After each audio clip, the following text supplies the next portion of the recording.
আজকের এই ক্লাসটি ম্যাজিক ক্লাস হতে চলেছে। আমি আজকের কথা দিচ্ছি যে এই ক্লাসটি করার পরে বাংলা বাক্য থেকে ইংরেজিতে করার যে আমাদের নানা রকম সমস্যা কঠিন লাগে, এরপরে এই ক্লাসটি করার পরে কোনো ধরনের সমস্যা বা কঠিন লাগবে না। যারা বেসিক লেভেলে আছে তাদের জন্যও গুরুত্বপূর্ণ, আর যারা অ্যাডভান্স লেভেলে তাদের জন্যও গুরুত্বপূর্ণ। কেন? কারণ আমরা বাঙালি, আমাদের বাংলা বাক্যটাকে ইংলিশে করা প্র্যাকটিস করতে হবে, আমাদেরকে শিখতে হবে, আমাদেরকে জানতে হবে।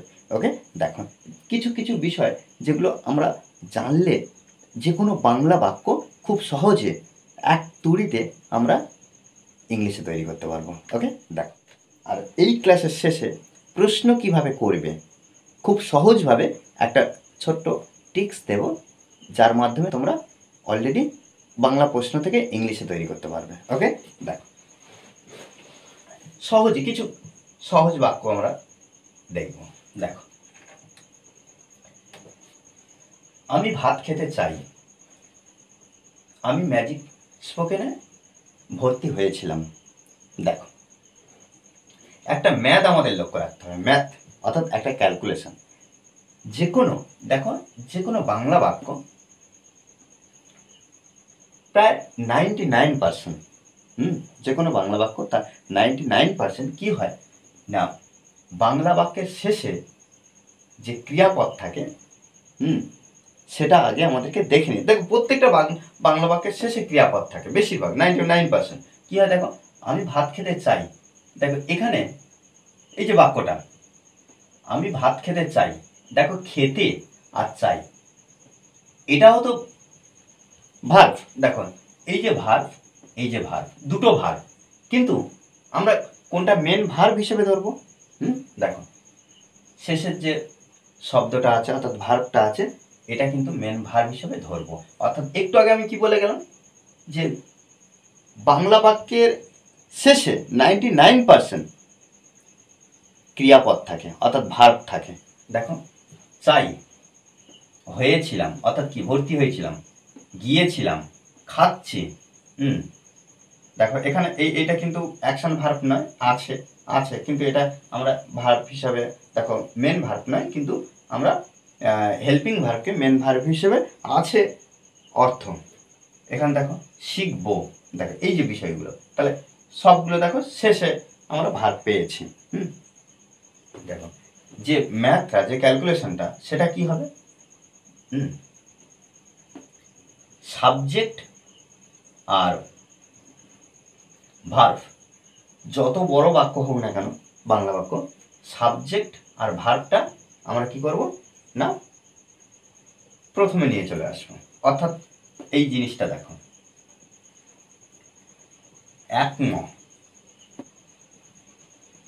একম শব্দ, তারপরে কি শেষের শব্দ। তাহলে অর্থাৎ একম শব্দ বলতে প্রত্যেকবারে আমরা যে সাবজেক্ট পাবো সেই সাবজেক্ট প্রথমে বসাবো, তারপরে শেষের শব্দ বলতে কি বাংলা ক্রিয়াপদ, তারপরে কি না ডান দিক থেকে বাঁ দিকে আসবো। কিভাবে? আর দেখো, আমি ভাত খেতে চাই, তাহলে দেখো সাবজেক্ট আমি, আই, চাই, তাহলে এই যে চাই এটাই তো মেন ভার্ব, এটা প্রেজেন্ট ফর্মে। দেখো আই ওয়ান্ট, আমি চাই, I want, WANT, I want, আমি চাই। দেখো ইংরেজি বাক্যের ক্ষেত্রে দুটো ভার্ব কিন্তু ডাইরেক্ট পাশাপাশি বসে না। দেখো এই যে খেতে, তো এখানে কি করতে হবে, ইনফিনিটিভ ব্যবহার করতে হবে, অর্থাৎ টু যুক্ত। দেখো খাওয়া, এই যে খাওয়া তে যুক্ত আছে, যখন এই যে তে যুক্ত হবে তখন আমরা কি করব, টু বসাবো। আর খাওয়া ইংরেজি কি, ইট, EAT, ইট। তাহলে আই ওয়ান্ট টু ইট, আমি খেতে চাই, বা আমি চাই খেতে ভাত, রাইস।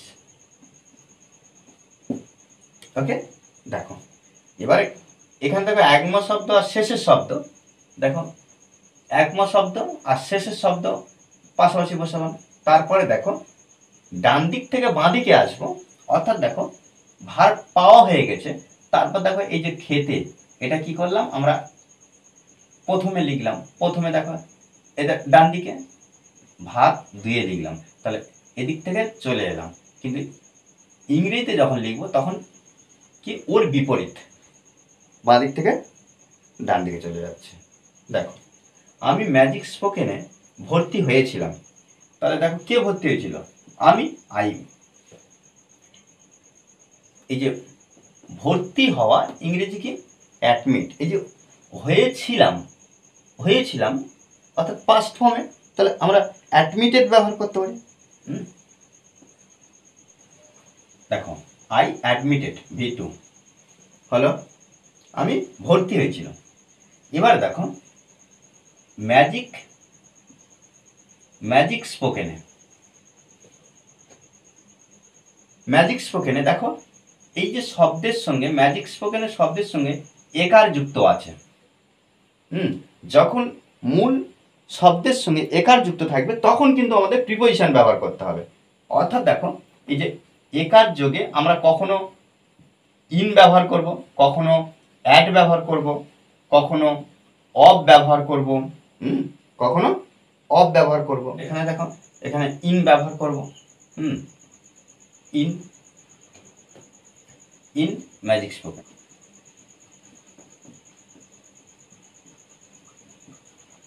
এখানে দেখো যখন নাম হবে, এখানে এই যে বিষয়টা ইন আর অ্যাট কোনো নামের ক্ষেত্রে, আর অফটা কি হয় কখন ব্যবহার করবে, কোনো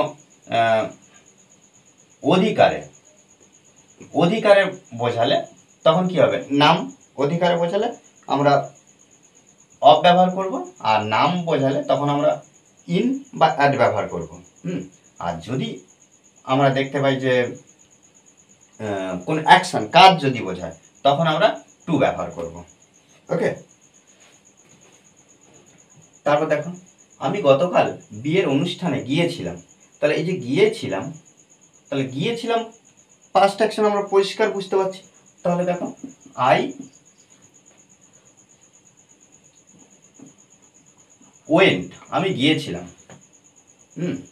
দেখো একমো আর শেষের শব্দ আমরা ব্যবহার করছি, অর্থাৎ ভার্ব ব্যবহার করছি। অনুষ্ঠানে, কোথায় অনুষ্ঠানে,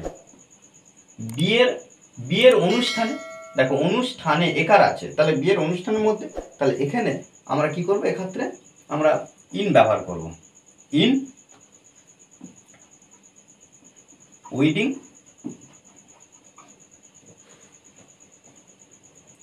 তাহলে এখানে দেখো ওয়েডিং প্রোগ্রাম বা ওয়েডিং পার্টি ব্যবহার করতে পারি। ওয়েডিং পার্টি ব্যবহার করতে, তাহলে আই ওয়েন্ট আমি গিয়েছিলাম, ইন ওয়েডিং পার্টি, তাহলে দেখো ভার্বের আগে থেকে এখানে এলাম গতকাল, ইয়েস্টারডে। ওকে, আমি তোমার সাথে ভাত খাচ্ছি, এক্ষেত্রে দেখো এই যে খাচ্ছি, খাচ্ছি, তাহলে কোনো কাজ যারা এই যে করছে, আমি পড়াচ্ছি, আমি দেখছি, এই ধরনের বিষয় যখন হবে তখন আমরা কি করব, কন্টিনিউয়াস টেন্সে লিখব। এখন খাচ্ছি, এখন কাজ করছে, তখন কি হবে দেখো আই, খাওয়া ইংরেজি কি ইট, আই ইট। আচ্ছা, এখানে খাওয়া ইংরেজি ইট, কিন্তু খাচ্ছি প্রেজেন্ট কন্টিনিউয়াস টেন্সে লিখলে তখন কি হয়, কোনো হেল্পিং ভার্ব অ্যামিজারের মধ্যে যে কোনো একটা বসাবো, তারপরে ভার্বের সঙ্গে আইএনজি, তাহলে আই এম ইটিং, আমি খাচ্ছি। দেখো ভার্ব পেয়ে গেছি, তারপর দেখো ডান দিক থেকে বাঁ দিকে আসবো, ভাত, আই এম ইটিং রাইস,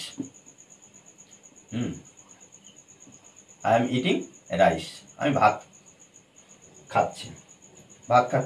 তোমার সাথে, এই যে সাথে দেখো আগে সাথে আছে, ডান দিকটা যেহেতু আসছে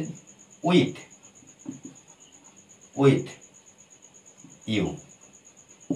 ওকে, তো দেখো আমার অফিসে একটা মিটিং আছে, দেখো এখানে সহজে দেখো আমারটা আমরা এখানে মাই ব্যবহার করব না, মাই অফিস, এখানে আমরা আমার আই ব্যবহার করব। আর এই যে কখন আমার আই ব্যবহার হবে এই বিষয়ে আমরা অন্য একটা ক্লাসে করব।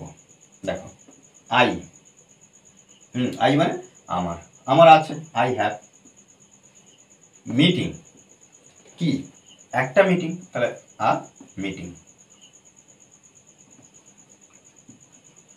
আচ্ছা, অফিসে একার যুক্ত আছে, এর জন্য দেখো নাম বোঝাচ্ছে, আমরা ইন বা অ্যাড ব্যবহার করব। আর যেহেতু অফিসে ইন ব্যবহার করতে পারি, কিন্তু এখানে প্রযোজ্য হবে অ্যাড ব্যবহার করবে। মানে ইন ব্যবহার করলে কি অফিসের মধ্যে, কিন্তু যেহেতু অ্যাড যদি আমরা ব্যবহার করতে চাই তখন কি হচ্ছে অফিসের কোনো স্থানে, যে কোনো স্থানে, অফিসে গ্রাউন্ডের মধ্যে হতে পারে, মানে যে কোনো একটা নির্দিষ্ট জায়গা, সেক্ষেত্রে আমরা অ্যাট অফিস। ওকে, আমি আবার ইংরেজি শিখব। দেখো আমি এই যে শিখব, শেখা, শেখা ইংরেজি কি লার্ন। দেখো ব আছে, যে কোনো ব, বো, বেন, বি সাবজেক্ট অনুযায়ী যা থাকুক না কেন, এখানে এই যে বয়ের যে কোনো পজিশন থাকুক না কেন আমরা উইল ব্যবহার করব। দেখো তাহলে আই উইল শেখা ইংরেজি, তাহলে লার্ন, আই উইল লার্ন, আমি শিখব। কি ইংরেজি মূল শব্দের সঙ্গে কোনো কিন্তু একার, হস্যিকার বা কোনো কিছু যুক্ত নেই, এটা কিন্তু মূল শব্দ, শুধু আমরা এই জন্য ইংলিশ ব্যবহার করতে পারি। দেখো আই উইল লার্ন, আমি শিখব ইংলিশ। এগেইন, এগেইন, এগেইন মানে আবার। ওকে, দেখো আমরা শেষে আলোচনা করব বলেছিলাম কি, যে প্রশ্ন করবেন কিভাবে, এই প্রশ্ন কিভাবে প্রশ্ন, আমি দুটো বাক্য দেবো, এই দুটো বাক্য আমরা বিশ্লেষণ করব। ওকে, একটু আমি মুছে দিচ্ছি, তোমরা অবশ্যই খাতা একটা তুলে নেবে। দেখো তুমি রাতে কোথায় গিয়েছিলে, এই যে দুটো সহজভাবে দেখো প্রশ্ন করছে, যেহেতু প্রশ্নসূচক যে শব্দটা, সেই শব্দটা খুঁজে বার করতে, কোথায়, কোথায়, দেখো হোয়ার, কোথায়, হোয়ার আমরা বসিয়ে দিলাম। দেখো এই যে শব্দটা বসিয়ে দিলাম, পরে থাকলো কি তুমি সকালে যাও, তুমি সকালে যাও। এই যে বাক্যটা দেখো আমরা একটা টেকনিক ব্যবহার করব, যদি এখানে হোয়ার যদি না থাকতো, আছে আমরা এটা ধরছি না, এখান থেকে লিখব তুমি সকালে যাও, তুমি সকালে যাও। এর জন্য দেখো you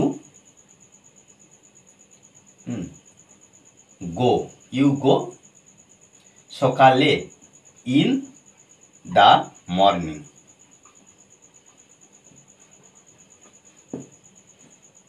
you go in the morning, তুমি সকালে যাও।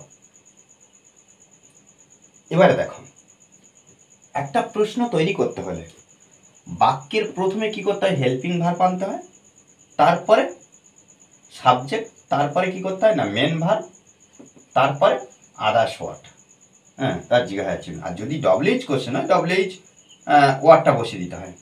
দেখো এই যে এটাকে যদি আমরা প্রশ্ন করি, তুমি সকালে যাও, তুমি সকালে যাও, সেক্ষেত্রে দেখো তুমি সকালে যাও, তুমি সকালে যাও, এটা যদি প্রশ্ন করা হয় তাহলে এক্ষেত্রে কোনো হেল্পিং ভার্ব আছে নেই, কিন্তু হেল্পিং ভার্ব কিন্তু একটা দরকার। দেখো এই যে ভার্বটা আছে, এই ভার্ব দেখে যখন কোনো প্রশ্ন তৈরি করব, আর হেল্পিং ভার্ব যদি না থাকে তখন নতুন আনতে হবে, তখন সেই ভার্বটা দেখে ডু, ডাজ, ডিড এর মধ্যে আনতে হবে। দেখো এই যে গোটা আছে, গো আছে, তাহলে এর জন্য আমরা কি করব, ডু ব্যবহার করব, হেল্পিং ভার্ব নেই, এই দুটাই হেল্পিং ভার্ব। আর যখন দেখব জি ও ই এস, তখন আমরা কি করব, ডাজ ব্যবহার করব। আর যখন দেখব গো, এই যে গোর পাস্ট ফর্ম কি ওয়েন্ট, সেক্ষেত্রে আমরা ডিড ব্যবহার করব। আর দেখো এখানে এটা প্রশ্ন করতে গেলে কি হচ্ছে, যে গো আছে, তাহলে এখানে আমরা ডু ব্যবহার করব। ডু, ইউটা আছে, দেখো ডু ব্যবহার করেছি হেল্পিং ভার্ব, তারপরে ইউ হয়ে গেছে, আর হেল্পিং ভার্ব, তারপরে ইউ সাবজেক্ট, মেন ভার্ব কোনটা, গো, গো বসিয়ে দেব।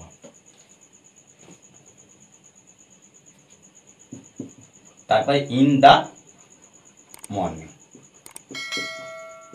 দেখো এবার লাস্টে কি করবে, জিজ্ঞাসা চিহ্ন বসাবো, হয়ে গেল। কেন, হেল্পিং ভার্ব। আর যেহেতু এখানে কোথাও, এটা যদি এবার কোথায় নিয়ে নিই, তাহলে কি এটা মুছে দিলে কি হয়ে যাচ্ছে, where do you go in the morning, তুমি সকালে কোথায় যাও।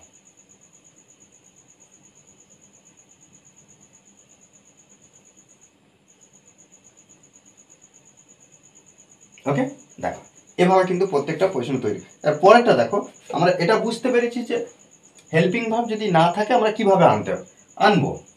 তুমি রাতে কোথায় গিয়েছিলে, পাস্টে, দেখো গিয়েছিলে পাস্টে অ্যাকশন ভার্ব, সেক্ষেত্রে আমরা কি করবো, এই যে কোথায় এর জন্য হোয়ার ব্যবহার করব, আর গিয়েছিলে তাহলে এই যে ওয়েন্ট, তো যদি শুধু তুমি রাতে গিয়েছিলে সেক্ষেত্রে ইউ পরে ওয়েন্ট ব্যবহার করতাম, আর ওয়েন্ট ব্যবহার যেহেতু করতাম আর প্রশ্ন যেহেতু হয়েছে তাহলে আমরা এখানে ডাইরেক্ট কি করব, ডিড ব্যবহার করে দেবো, অর্থাৎ ডাব্লিউএইচ ওয়ার্ডের পরে দেখো হোয়ার ডিড ইউ, এবার একটা প্রশ্ন আসে যে এই যে গিয়েছিলেন আমরা কি এখানে ওয়েন্ট বসিয়ে দেবো, where did you went at night, এটা কি ঠিক হয়েছে? না, এটা ঠিক হয়নি। কেন হয়নি? কারণ দেখো একটা বাক্যের মধ্যে এক্ষেত্রে এখানে দেখো V2 আছে তো অলরেডি, আর এখানে দেখো এখানেও V2, আর একটা বাক্যের মধ্যে দুটো V2 অর্থাৎ পাস্ট ফর্ম হয় না, অলরেডি ডিড থাকার জন্য পুরো বাক্যটা পাস্টে হয়ে যায়।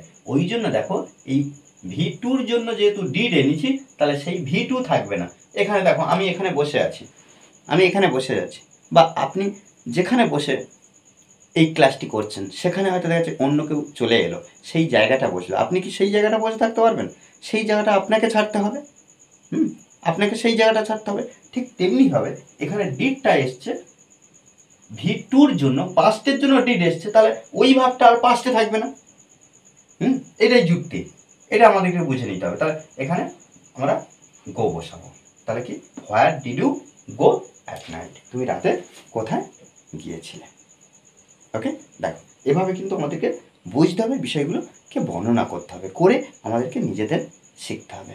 ওকে, আর এই ক্লাসটি যদি ভালো লাগে অবশ্যই লাইক কমেন্ট শেয়ার, আর যারা এখনও পর্যন্ত এই চ্যানেলটি সাবস্ক্রাইব করেননি তারা অবশ্যই চ্যানেলটি সাবস্ক্রাইব করে পাশে থাকবেন।